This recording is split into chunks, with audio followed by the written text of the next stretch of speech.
आणि आपण याच्यात सहभागी होऊन जावं म्हणून मी इथे आलो.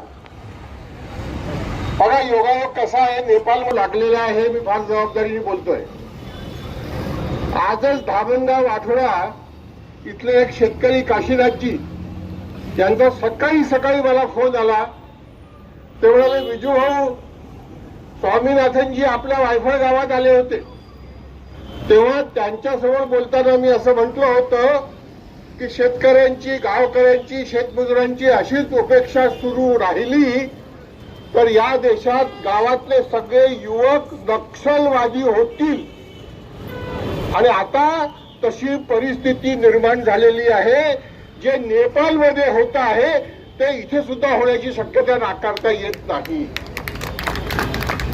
मला असं वाटतंय की आमच्या देशामध्ये लोकांची सहनशक्ती खूप जास्त आहे आणि त्या सहनशक्तीचा फायदाच आजपर्यंत सगळ्या सरकारांनी घेतलेला लुटण्याकरता. मी हे एक उदाहरण देतो, तेवढं देतो आणि थांबतो. गणपती दूध प्यायला हे आपण अनुभवलं आहे. मनोहर जोशी सुद्धा गणपतीला दूध पाजायला गेलेले होते.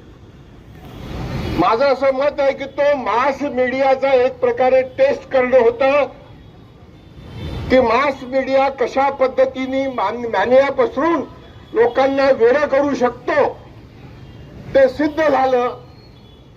सगळ्या पुढाऱ्यांनी त्याचाच फायदा घेतला आणि नरेंद्र मोदी साहेबांनी तर त्या मास मीडियाचा इतका सुंदर फायदा घेतला की रोज खोटं बोलतात आणि तरी सगळ्यात जास्त लोकप्रिय. मला याचंच आश्चर्य वाटतं.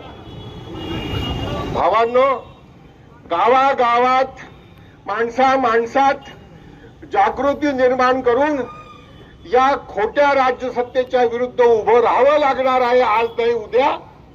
आणि डॉक्टर बाबासाहेब आंबेडकरांनी जी घटना दिली त्या घटनेत माणसाला माणसासारखा जगण्याचा अधिकार देणारी राजकीय, आर्थिक, सामाजिक व्यवस्था निर्माण करण्याकरता आपण सगळेजण पाईक म्हणून काम करूया.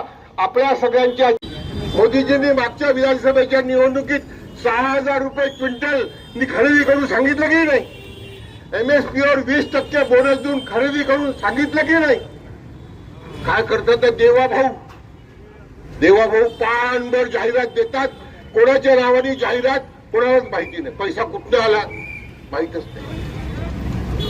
भाऊसाहेब, माझं असं म्हणणं आहे, जर आपली तयारी असेल तर वर्धा जिल्ह्यातल्या प्रत्येक गावातल्या कमीत कमी 10-15 भिंती आपण याने रंगवू की मोदीजी 6,000 रुपयांनी सोयाबीन विकत घेऊ म्हणून आश्वासन दिलं होतं.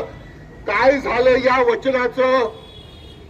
MSPवर 20% बोनस देऊन शेतमाल विकत घेऊ. कापसाला 8,110, 20% बोनस म्हणजे जवळपास 9,500 रुपये. या भावाने कापसाची खरेदी का नाही? काय झालं या वचनाचं? रघुकुल रीत सदा चली आई, प्राण जाई पर वचन न जाई. अशा भिंती रंगवू आणि जो पक्षाचा पुढारी गावात येईल त्याला याच्याबद्दल विचारू. विरोधी पक्षाचा असेल तर स्टॅम्प पेपरवर त्याच्याकडनं लिहून घेऊ. भाजपचा असेल तर स्टॅम्प पेपरवर लिहून घेऊ की आम्ही या मागणीला समर्थन करतो आहे. गावातला बोलका केलेला माणूस हाच यांचं उत्तर आहे. हे आपण करूया. हीच आपल्या सगळ्यांची जर्नी. मनोहर जोशी सुद्धा गणपतीला दूध पाजतो. मास मीडियाचा एक प्रकारे टेस्ट करणं होतं की मास मीडिया कशा पद्धतीने मॅनिया पसरून लोकांनी. नरेंद्र मोदी साहेबांनी तर त्या मास मीडियाचा इतका सुंदर फायदा घेतला की रोज खोटं बोलतात.